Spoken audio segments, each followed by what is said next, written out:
দাদা কল্যাণী যাবেন? ম্যাডাম, এটা তো রিজার্ভ অটো।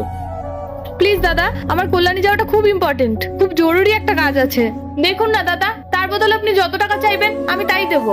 প্লিজ চলুন না। এক্সকিউজ মি দিদি, এই অটোটা আমি রিজার্ভ করেছি। প্লিজ দাদা একটু বোঝার চেষ্টা করুন, আমার কল্যাণী পৌঁছানোটা এখন খুব জরুরি। আপনি দরকার হলে অন্য একটা অটোতে চলে যান না, আমাকে প্লিজ একটু যেতে দিন। দিদি, আপনি একটু আমার বিষয়টা বোঝার চেষ্টা করুন না। আমার আজকে ইন্টারভিউয়ের ডেট আছে, আমার এমনিতেই অনেকটা লেট হয়ে গেছে। এখন যদি অটো খুঁজতে যাই আমার ইন্টারভিউটাই মিস হয়ে যাবে। দাদা প্লিজ একটু বোঝার চেষ্টা করুন, আজকে আমাকে ওখানে যেতেই হবে।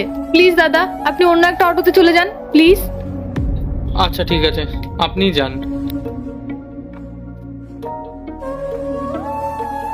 দাদা চলুন।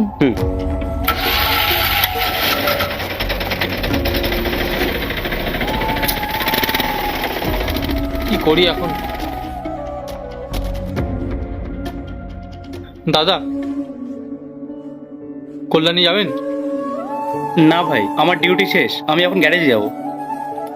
দাদা খুব দরকার ছিল, একটু দেখুন না প্লিজ। না ভাই, এখন সম্ভব না।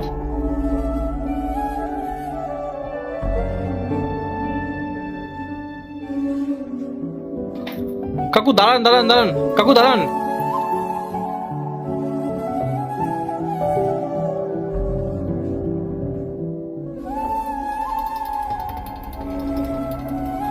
ম্যাডাম, আজ আমার ইন্টারভিউ ছিল। কটায় ছিল আপনার ইন্টারভিউ? 10টায়, তাই তো? আর এখন কটা বাজে? 12টা। আপনি পুরো 2 ঘন্টা লেট করেছেন। আসলে ম্যাডাম, আমি রাস্তায় একটা প্রবলেমে পড়ে গেছিলাম, তাই একটু লেট হলো। আপনি প্লিজ আমার ইন্টারভিউয়ের ব্যবস্থাটা করে দিতে পারবেন? এটা কি আপনার বাড়ি নাকি? এটা অফিস। এখানে কি সবকিছু আপনার কথা মতো চলবে? আপনার মতো একজন ইরেসপন্সিবল মানুষের না এখানে কোনো প্রয়োজন নেই। Get out. প্লিজ ম্যাডাম একটু দেখুন না, এই জবটা আমার খুব ইম্পর্টেন্ট। আমি আপনাকে যেতে বললাম না? যান এখান থেকে।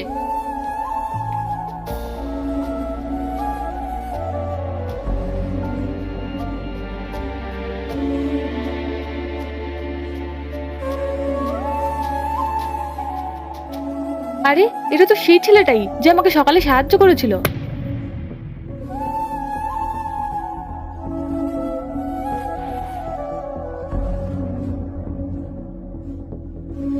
হ্যালো হ্যাঁ, যে ছেলেটাই মাত্র বেরিয়ে গেল না, তাকে আমার কেবিনে পাঠাও। ম্যাডাম, ও তো অলরেডি অনেক লেট করে ইন্টারভিউ দিতে এসেছে, আপনি ওকে কেন ডাকছেন? আমি তোমাকে যেটা বলেছি সেটা করো। ঠিক আছে।